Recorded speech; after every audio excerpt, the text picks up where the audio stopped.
Olá pessoal, tudo bem? Aqui é o professor Jean Nunes do Mini Aulas Pesquisa e Direito com o tema improbidade administrativa. Vimos nos vídeos anteriores que os agentes públicos podem praticar atos de improbidade administrativa. Não é apenas o servidor, o empregado, qualquer agente público.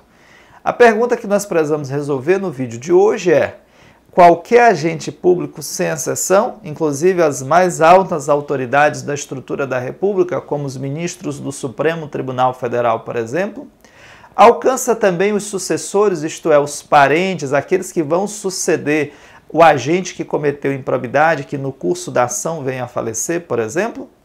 Esse é o tema central do nosso episódio de hoje. Vem comigo!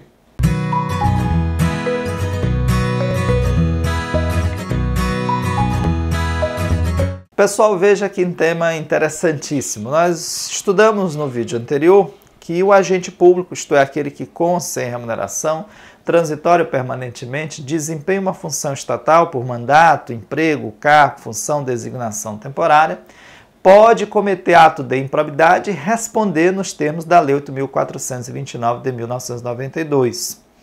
A pergunta que fica é: isso alcança os agentes políticos que são chefes do Poder Executivo, prefeito, governador, presidente da República?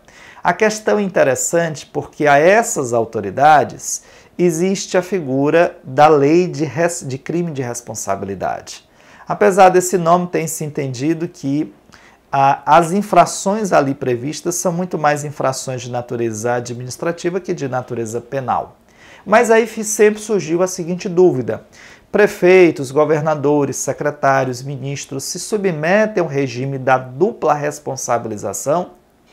Isto é, podem ser responsabilizados simultaneamente pela lei de improbidade e pela lei de crime de responsabilidade, como a Lei 1079, por exemplo?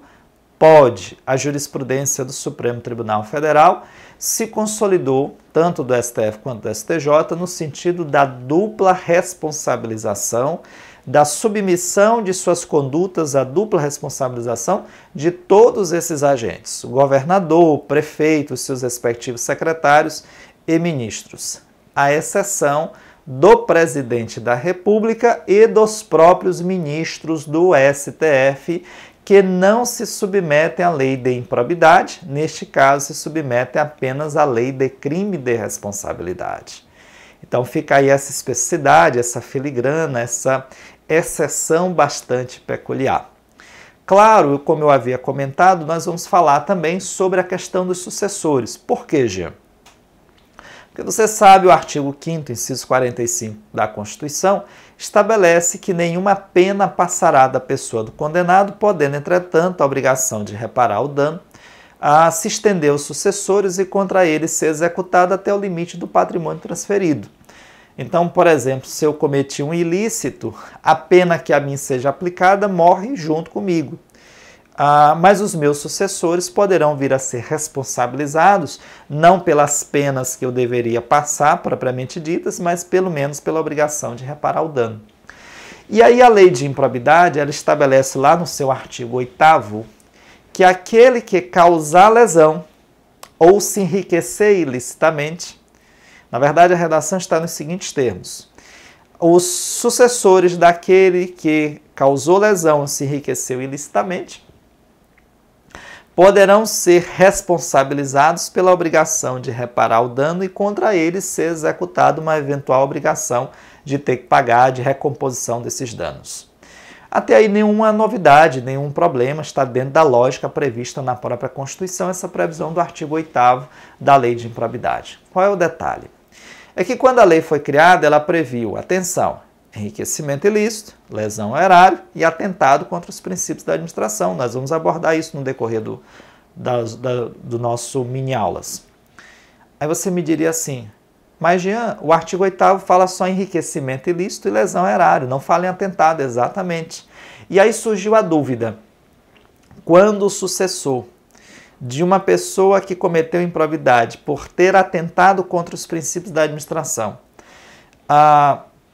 tiver que responder na ação de improbidade administrativa que estiver em curso contra o falecido, uma eventual obrigação de pagar pode se estender a esse sucessor? Pode.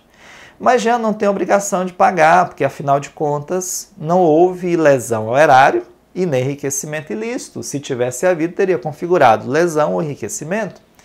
Mas neste caso, é perfeitamente possível que aquele que cometa ato de improbidade que atente contra os princípios da administração tenha que pagar uma multa.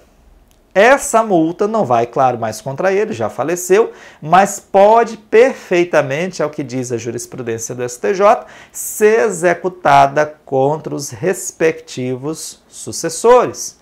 Essa multa, portanto, pode alcançar também os parentes, os sucessores daquele que cometeu improbidade, que configurou na modalidade atentado contra os princípios da administração pública. Perfeito?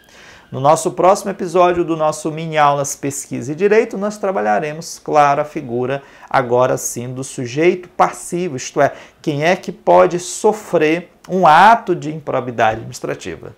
Aguardo você até lá. Um abraço.